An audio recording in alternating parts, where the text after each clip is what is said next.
TWM podcast.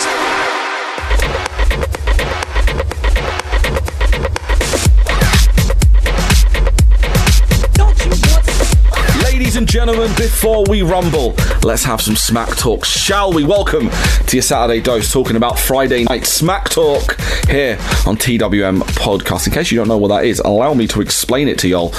This is 1/6 of our daily doses of wrestling content, 6 days a week. You can get us on Apple and Google Podcasts, Acast, Spotify, TuneIn, Podbean, YouTube, and anywhere else podcasts can be downloaded. Now, if you're already subscribed, if not, why not? Subscribe now. I'll wait. Thank you. We explained yesterday that there's been some changes, some switch-arounds. As you know, we have a new co-host on the Wednesday Night War podcast on Thursday. Bradley's joined with George. And then yesterday, you would have found out that Kim is not on Saturdays anymore because she's doing Fridays with me now because her sister went and got selfish and got married, so she's got to do Maid of Honor stuff on a Saturday. So she's now with me. That left a gap on Saturday, and Joe flat out refused to keep doing Saturday mornings and record podcasts.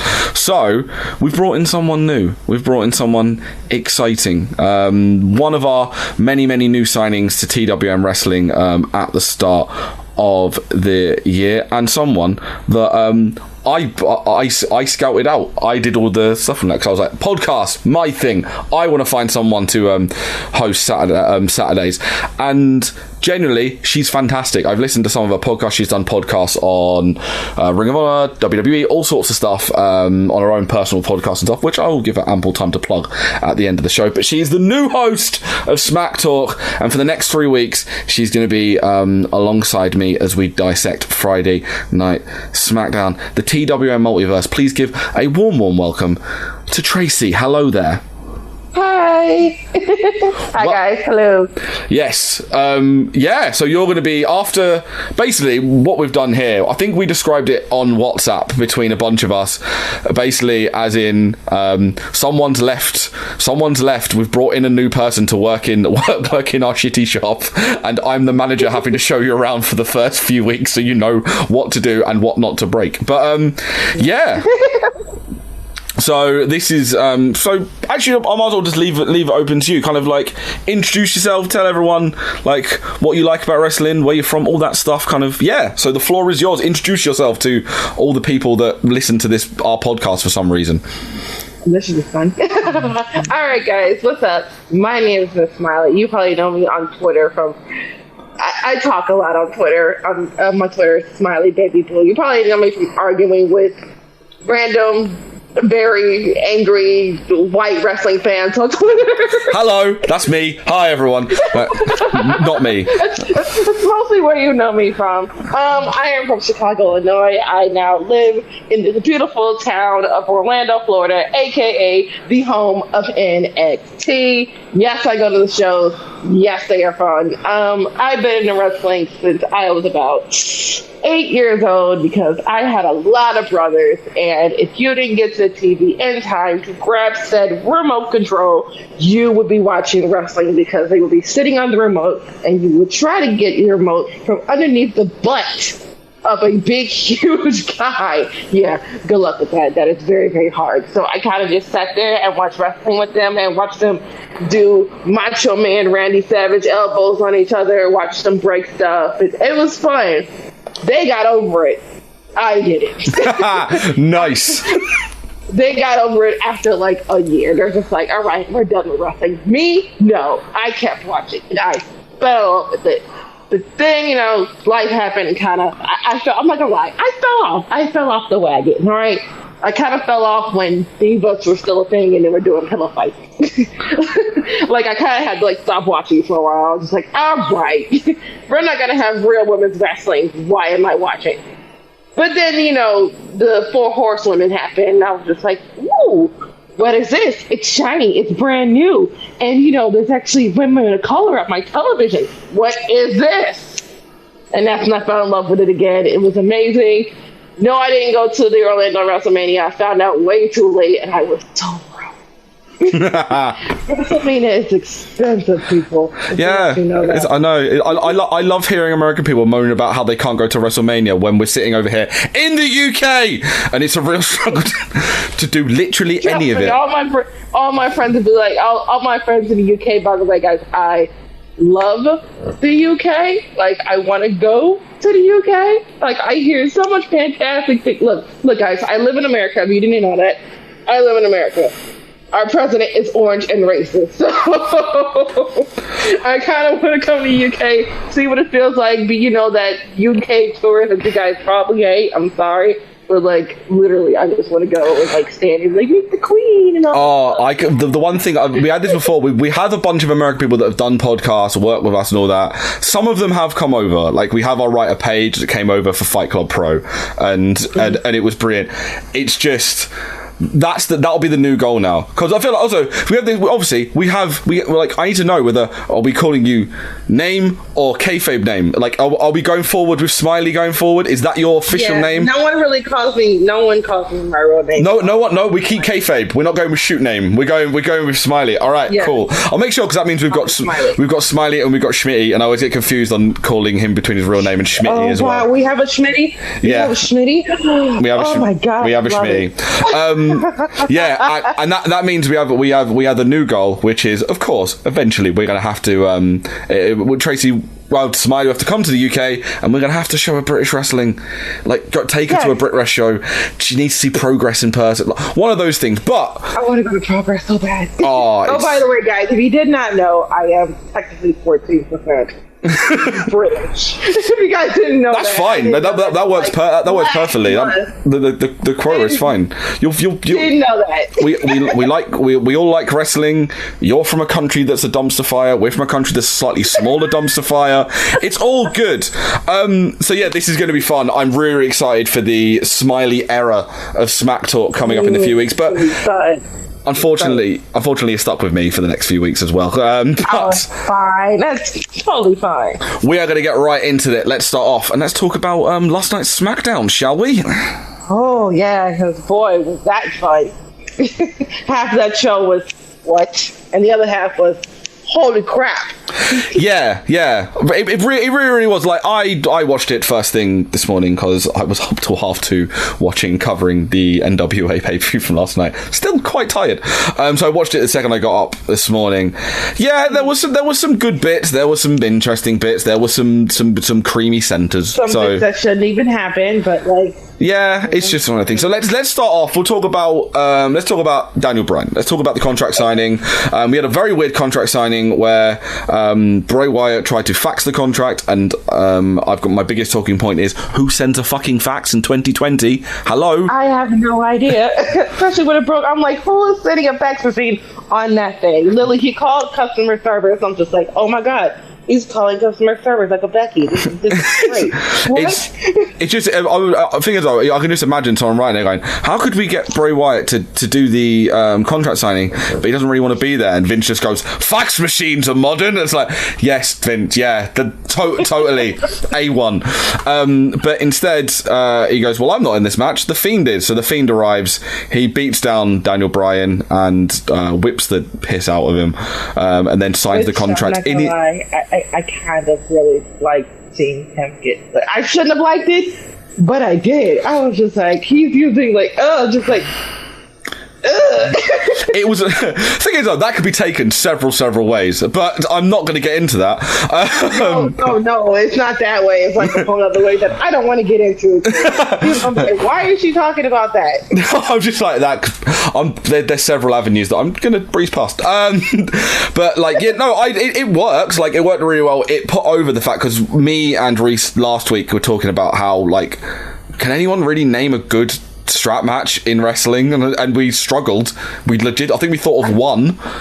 I don't think I ever remember a strap match. Just when I first heard strap match, my mind went instantly into the gutter. But then I was like, oh, a like belt strap. Oh, yeah. It's one of those, like, the one that stands out. Like, there's we said this last week, the Rock Triple H one from like legitimately 21 years ago now, which makes me feel well old. Right. That was like a good, that was barely a strap match. It was a Falls Count Anywhere match, pretty much. And then the other one was the one that they had a while ago when they broke up Crime Time, and even I could see as a teenager how problematic it was to have two black wrestlers in a strap match, which made everyone feel really uncomfortable. Very uncomfortable. But there's especially for me, I remember that. Yeah, it's just... But so there's never any good strap matches because they all finish the same. However, I like them putting this over of the fact like the Fiend is going to batter Daniel Bryan for the majority of this match, and there was some like the stabbing of the hand thing was weird, but it works for the Fiend. I did really laugh when the crowd started chanting "You've got issues." Yeah, I was just like, yeah. He started saying, "You got issues." I'm like, oh my god, this is getting really, really dark. Yeah. Really quick. The tip of the iceberg with the Fiend to say he's got issues. If you've not watched, and then I did like the Bray Wyatt going all Pee Wee Herman with the word of the day thing. That did make me laugh. Yeah. They are going all in with the children's entertainer thing, which is really, really cool.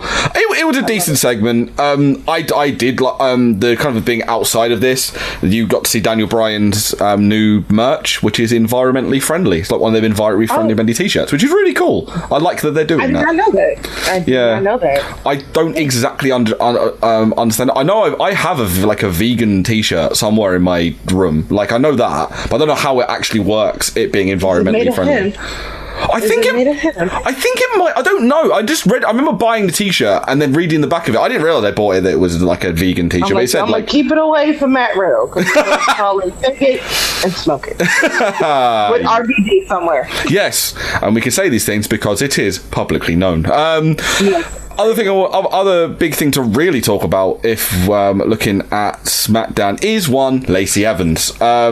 She cut a promo about her life, career, and Bayley, and then she was attacked by Bayley, and then they fought backstage, and then they interrupted a tag match as the whole thing broke down into a brawl to basically hype the Women's Championship match / the Women's Royal Rumble. Now, Lacey Evans is an interesting case because, as you would be aware, Smiley, that like a year ago, we were all like just going, no one likes her. Like she's I still don't like her.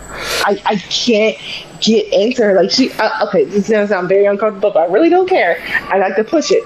So she reminds me of like a slave owner's wife. Like, she wears the dresses, she talks all Southern, and plus she's done some questionable things in the past. Oh no! We've said this loads of times. No. We keep laughing at the fact that we're like, of course Fox have turned Lacey Evans into a face.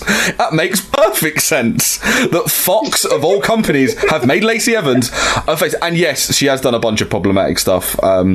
Very problematic stuff. Literally, go look it up, people. Yeah. Look it up. I'm terrified in a few weeks because I have a very, very certain feeling that you and Joe are going to do the same podcast, and if Lacey Evans gets a prominent bit on it, you two are going to go to town, and I'm going to have to edit that. That's going to be fun. I'm excited. Objectively, I will say it was fun, like, from a face aspect, it was a really good promo. Like, it was. It bought into that whole America dynamic thing that she's really going for, and the America mother thing. Like, all I've got in my head. Her talking about her father. Like, I think she said her father had depression and he lost that battle, which is really, really sad. And kind of pulled at my heartstrings. Then I remember, lady, you've done some questionable things. Yeah, it's one of those things. It's a back and forth.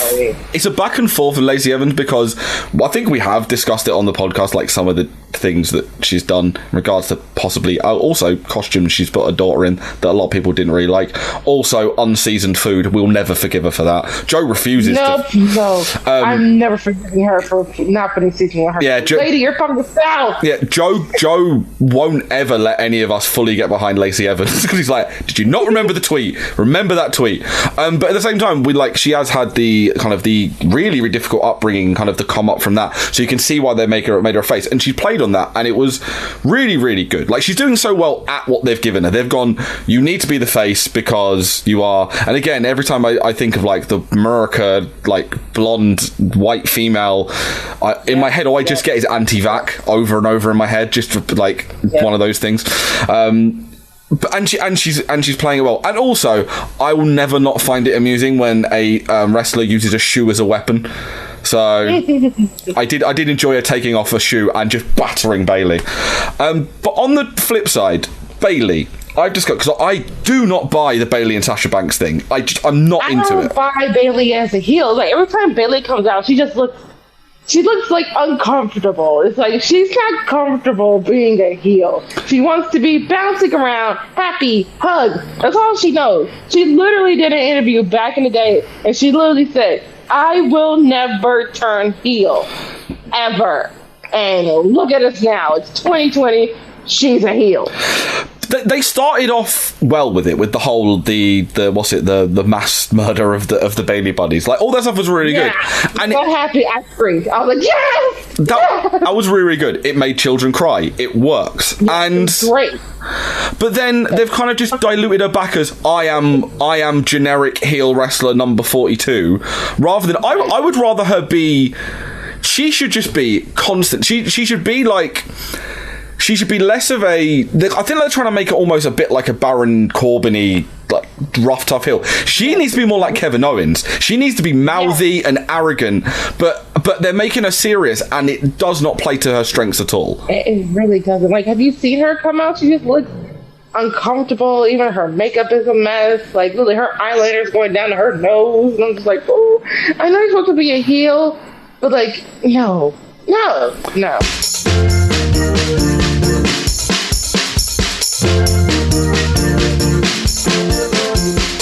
Why not spread? I said, why not spread the gospel of the TWM squad with some of our lovely merch over at Teespring? We have t-shirts for all shapes and sizes, hoodies, sweatshirts, mugs, stickers, and loads more. Also, just for listening to this podcast, you can get 10% off your order. I said using the code podcast. That's podcast. Once again, podcast in the checkout for 10% off at teespring.com/stores/TWM-wrestling-merch. That's right. Praise. Testify. Like, they went the wrong path, and the thing is, I feel like I'm getting worked by Sasha Banks because she just annoys me now. Like, but then again, I'm sorry, but Sasha is better as a heel. She should never be a face. Full disclosure, like, as a person IRL, when you see interviews with Sasha Banks, she generally seems like the nicest human being. Like, she just does, and like. I've heard different. Well, I think it's one of those things. There's been rumors about her as well, but then obviously you watch the Chronicle and stuff, and generally that pulled at my heartstrings a bit, like, maybe she just misunderstood. But this whole character of her just being like, I'm rich, thanks Vince, Bertie Burt, I was like, I don't care. Like, I preferred it when you were just like boss Sasha Banks. Like, that worked. Yeah, me too. Have the blue hair, have all that stuff, but just like all just the stuff. Be boss Sasha. Like, don't be like. She came out like Vince 2.0. Just like, all I care about is money, money, money. I'm Sasha and I'm rich. Yeah, it just doesn't really work. It just does my head in.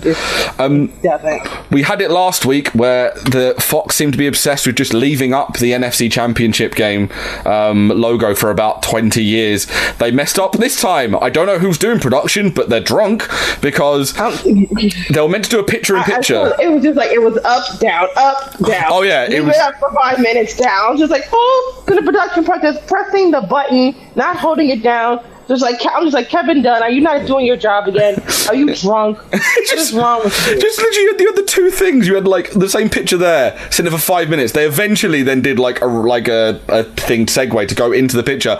Still left the Mandy Rose tour on top of it, so it looked like we were watching some sort of weird dream sequence with Fire and Desire.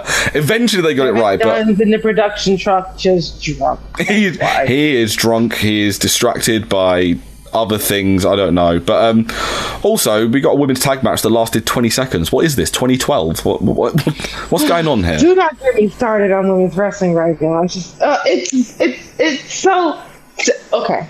I know this is like way off topic. But like the way they're treating the women, like, aren't they supposed to be removing the current women thanks to Miss Becky Lynch, the man? Like, they're supposed to be taking away the word women and just using them as superstars. But is this the way you're going to treat them? That's a bad idea. Yeah, it's like they can't seem to get all three brands to have good women's wrestling at the same time. Like, it's always got to be one that's got to be a complete fucking mess. Like, Raw, the Becky and Asuka stuff, quite good. I'm actually enjoying a lot of it. Yes. NXT's NXT. It's always going to be good because they've got the good wrestlers, and also they've got Dakota Kai, so they're always going to be amazing. The quicker you learn how much I love Dakota Kai, the easier everything will be. And then SmackDown's just been a complete mess, but they've got the tools there for stuff. Like, I really like Mandy Rose. Mandy Rose has tremendous upside. Oh God, no. No. This is where we will not be getting along. I cannot stand that woman. No. I would get used to it because she's going to be the one they're gonna push. Yeah, they're gonna push it. I also, because she's all blonde and everything on her fake, including hair, nose, but yeah. Yeah, but the key thing is, I always, everyone says, well, she's all this stuff. I went, the difference is, like, she's not the best out of everyone there, but she can wrestle a lot better than a lot of the. Barely. I reckon. I think people sleep on Mandy Rose a lot. Like, she's not amazing. Yeah, she's because like, she botches in every single freaking match she had. Sonya Deville is still the better wrestler out of the two. I love Sonya Deville. Sonya Deville is great. I love Sonya. She's such a sweetheart. That woman. She's great. Like, I liked her when they brought her in, and then from watching Total Divas, I've like her even more because she's just comedy gold, and she generally seems like just an honest person. And I've always liked both of them. I've stuck up for Mandy Rose a lot because I'm like, she's got an upside. She's never going to be a Charlotte. She's probably never going to be an Alexa Bliss, who is probably in that small blonde marketable market that WWE love of having the short blonde girl. Alexa Bliss is the superior to Mandy Rose, but I still say that Mandy Rose is good. I feel people going, she's crap. I think they're just basing it on the fact of they're basing it on the Mandy Rose package, when in reality I think she's decent. She's never going to be Alexa Bliss or a Charlotte Flair, but she's good enough to push a little bit further. She needs to go back down to the PC and work a little more because she's terrible and need to stop botching. I don't think she's terrible. I don't think she's terrible. There are worse. There are worse people on that roster that also are blonde, and I'm not getting into an argument with them again because last time they insulted me on Twitter. I'm not getting into anything Dana Brooke. So. No. One of it is we're realizing me and you have really differing opinions on a lot of the female talent here. Oh, next thing you were telling me you like Natalia. And that's the one that. Yeah. Good. Anyway, but like giving them 30 seconds was a complete disservice. If you're going to do that, don't start the match. Have Lacey and Bayley brawl before the match starts. Exactly. You could have shown them still backstage, have them come out, go all the way in the ring and just fight it out, and then have, the referees come pull them apart like they usually do when the men can't, keep their hands off each other. Then have the entire women's locker room empty out, try to keep them together, and then you know how that goes. Yeah, and then you turn that into the big brawl for the Royal Rumble. Yeah. So they could have done that. Yeah, or why not have Bayley was in her gear. Why not have Lacey in her gear as well, have them brawl, and then just turn it into a 6-woman tag and give it 5-10 minutes? There was so much more you could have done with it, and it seemed a waste overall. Right. So still, and also they just wanted to show like, oh, look at us, we care about women. Let's put these 4 women on TV. Show that we don't care. Oh wait, it's only gonna last 30 seconds. Yeah, it's like they've done better. Like this is a like a smack on the wrist for WWE for this one, because I'm like, you have done better with the people you have. So don't start all this. Well, it's like, no, you can do better, and you've also got people that are better that you're not using. I'm hoping that one of them turns up in the Women's Royal Rumble on Sunday, and yeah, where the fuck is Naomi? That's the key question. Anyway. Oh, don't get me started on my girl, because I would go into a full hour rant. Don't worry. I'm fairly certain that will come up on more than one occasion on a podcast until Naomi turns up. Speaking of Naomi, the Usos and Roman Reigns went over Corbin, Ziggler, and Rude in the opening contest. I don't know about you, Smiley. This match went on for far, far too long. It was so good, though, but they shouldn't be faking head injury. That's what killed me. Was it head or was it knee? I thought it was a head injury. I thought it was a knee injury they did. It was a knee, and then they had his head go into the steel. Oh, yeah. And that's what just like, okay, don't have kayfabe head injury, because really, I was actually worried. I was just like, holy crap, it just came back. Don't let them get in. That was because I was obviously, I didn't watch it live, so I then got WhatsApps from Rich, who does the live tweeting for SmackDown and was doing the results of SmackDown, which you can obviously check out straight off SmackDown every Friday or Saturday in the UK, Friday in the US on twm.news. And he was like, I think one of the Usos has got hurt, and I'm like how badly? He's like, well, he's not in the match anymore. And I was like, right, I'll keep an eye on it. And then I heard nothing, so I assumed it was kayfabe.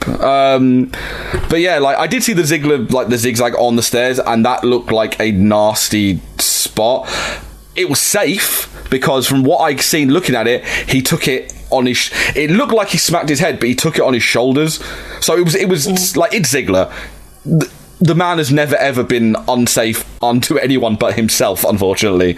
So exactly. So it's fine. I just felt this match went on for ages. It was like half an hour opening contest, and I didn't enjoy it. I like, guys, I love Roman Reigns. I've said this, that there is no such thing. Roman Reigns can wrestle. He's one of the best wrestlers in the company. He was just written poorly for ages. Baron Corbin, or King Corbin, is a really, really good heel. Bobby Roode and Dolph Ziggler are strong hands, and the Usos are like top 5 best tag team in the world. So like they're in the top 5. So like you can't go wrong. I just felt like this went a bit too long, to be honest, but it was okay. It was good. It was good, especially when, I don't know if you caught it, but when the glorious Robert Roode did a little shout out to Ric Flair, because you know how Ric Flair walks off and then falls. That's what fired. Oh, did he get a flare flop? I missed that bit. Oh, that's cool. He did a flare flop. Big fan. We were denied a Braun Strowman and Elias duet, which would have been up there with Lady Gaga and Bradley Cooper, or the seminal Nelly and Kelly. We got Elias and Strowman over Cesaro and Nakamura because if you're on Sami Zayn's team, you're on a strict diet of exclusively eating pins every week.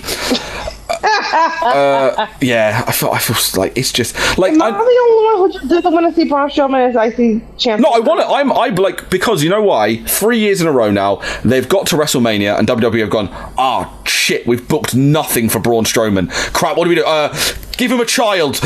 Give him a battle royal. Give him anything. This time, at least they're going, we are going to put Braun Strowman with a title belt going into Mania. And I'm fine. And Nakamura has done nothing. And I don't mind that because... I mean, he did make the IC title look good now. Oh, yeah. Now he got rid of Cody's design, but... It looks good now. It looks good. I'm still on the fence about that belt. I don't know. I think I'm gonna let it. It's not been long enough for me to make a proper informed decision on it. I'm still, because I used to like the 24/7 belt. Now I don't like how it looked at all. It looked crap. But, so I'm gonna give it some time and see how it goes. But like I'm waiting for Braun to win the belt. It's an inevitability now because then it gives him something to do at Mania, which is fine. And Nakamura, I've said this, but I think I've said this so many times, but I always bring it up when someone's like, why are they not pushing Nakamura? Simon Gotch said it about Finn Balor, but it applies with Nakamura. It's like he made his art in New Japan. This is him making money in WWE. Like he's in the tail end of his career. Like, it doesn't matter. Like, it'd be great if he was like main event, but he got a WWE title match at WrestleMania. Like we got that. It wasn't amazing. That match wasn't as good as everyone thought it'd be because they were setting up against a New Japan match, which is like a exercise in futility to think you're going to get the same thing.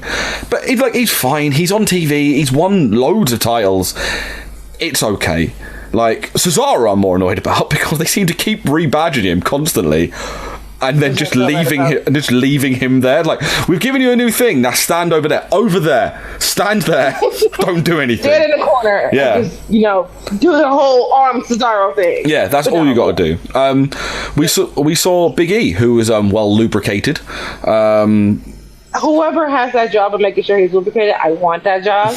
I just want to put that out there. I want that job really, really, really the CV is out there, WWE. Smiley will happily oil up Big E. I will happily do it. You don't even have to pay me. I will do it. It's just... Also, again...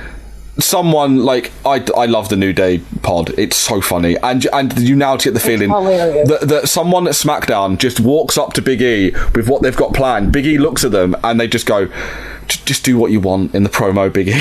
He's like, good, I'm going to nearly say an offensive word and then allude to it, or I'm going to allude to something really inappropriate on PG TV. In this case, they just had him stand there while a man greased him up. It just looks so strange. It was great. On the flip side, we had John Morrison against Kofi Kingston, and this was a banger of a match. This was so good. Oh, yeah. He's been looking so good since he came back. But I was one of those people who told Twitter up and down, he's not coming back ever. And so when he signed, everyone looked at me like, what is it now? And I'm just like, whatever. Sure, and like everyone was like, oh, Morrison's coming back in NXT. He's going to be in NXT. Like, they're going to put him in NXT. And even I was like, no, he's coming back at the Rumble. But they've changed it, and we're getting Miz and Morrison, who was generally one of my favorite tag teams when I was growing up in my formulaic years watching wrestling, and the New Day, who are one of my favorites now because they are the best, and I like the fact they're keeping them together. Morrison beats Kofi, and what I love about this, because obviously Morrison's beaten both of them, whereas the Miz has beaten none of them. So I'm hoping they're leading with basically a John Morrison is carrying the Miz, like the Miz is riding on Morrison's coattails on his return, which would be really, really cool. The Miz was dressed like Ron Burgundy, though, which was a bold fashion choice from Michael. Bold choice. It was a bold choice. He went for the mustard turtleneck and brown blazer, which is often seen in 70s TV anchor-related comedies or geography teachers, something like that. That was your SmackDown. It was okay. For a go-home show, it was fine. Yeah, I was going to say, for a SmackDown, it was okay. For a go-home show, it wasn't great because they didn't really preview. The Fiend thing in the end was great. They didn't preview the Men's Rumble, but then again, that's more of a Raw thing. They half previewed the Women's Royal Rumble, but this year, that Women's Royal Rumble seems like the biggest afterthought. But it's one of those things where it's not as if they're doing it because it's the women. They do it with the Men's Royal Rumble, for years at a time. So it's just one of those things. If anything, that almost shows equality. Hey, equality! We're not giving a shit about your Rumble this year. We did it with the men's for so long. Now the women we don't give a shit about. Hooray! I'm just very shocked they didn't show us. You know how they do it every year. They didn't show us the rules for the Royal Rumble. They didn't have anybody, throw them out the ring. And this are the rules for the Royal Rumble, like we have been watching a Royal Rumble for the past 50 plus years. I was waiting on. They did the buy. You guys jump over the top rope. Yeah, I know that. They did the by the numbers. They showed the by the numbers thing, eventually, and then they did do a thing where Morrison went over the ropes, and they went, "Well, if he did that in the Rumble, he would be eliminated." And I'm like, "Yeah, he did that. They did that. We know, fam. We know." Anyway, that was SmackDown. That was Smiley's first episode of Smack Talk. It is. Boy, it's nearly done. I've got to do the plugs at the end, but so there we go. That was a lot of fun. That was it wasn't a great episode. If anything, we made it fun, not the fucking show. But if you want to keep across everything we do, all of our social medias are at TWM Wrestle. We covered NWA Hard Times last night, which was a lot of fun. Apologies for falling asleep for 10 minutes and missing the end of a match. I was really tired. It was a long day. We're covering Worlds Collide Collide tonight, and we're covering the Royal Rumble tomorrow. Monday, we have got we'll be doing TWM Talks, Worlds Collide and Royal Rumble. I don't know who's on that. I'm going to have to ask on Sunday, but there's going to be people covering that. twitch.tv/TWM Wrestle, 7:30 GMT. We'll be doing a quick hour stream where Shirley will be defending her predictions title, which Joe still has and needs to fucking send it to Shirley. I keep telling him this. Up against the number one contender, which is Kayla. So we got Kayla against Shirley predictions. You can now get involved in that, Smiley. Now we do predictions every month, and we actually have a belt. So that could be a thing in the future. We have a Kayla. Oh, his name is his full name. It's just his last name is pronounced. When he first joined, he was like, "How do you say your last name?" He was like, "You know how the Iconics shout Kayla? It's that." So now we just call him Kayla and just scream, "Hey, Kayla!" every time we talk to him. Yes! Oh my god, I get to do that. Yeah, no, don't worry. He doesn't resent telling us that at all and regret every minute he's been here. Yes, we're covering everything this weekend. And we've got coverage next weekend of loads of stuff. AEW, NXT, Brit Rest. There will be a preview of Progress next week from Cardiff, so we'll be talking about that, and loads of other stuff as well. We've got a brand new article out today, as a matter of fact, from one of our brand new writers. One of the kind of bright young things in the world of British wrestling, Lucy Openshaw. She's joined TWM, and she's written about the excellent Schadenfreude and Friends experience that goes on in Manchester every few months or so. So definitely check that out. Smiley, your social media, plug away.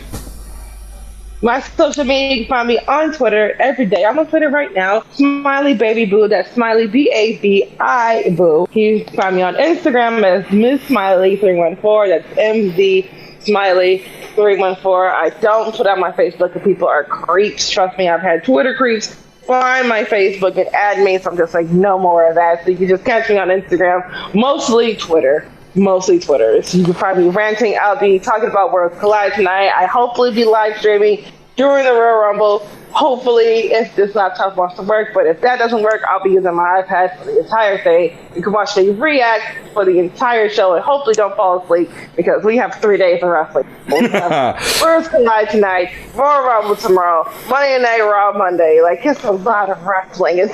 There's a lot. It's so much wrestling. Who needs sleep? So much wrestling. Yeah, Jimmy, I thought we'll do is if someone reminds me when you do your reactions, I'll make sure that we host it on ours so people can watch it there as well. Lovely. I'm at Matty ID. We are at TWM Wrestle. Thank you very, very much for listening. We offer love to you all. This has been Smack Talk, and we'll be back next Saturday.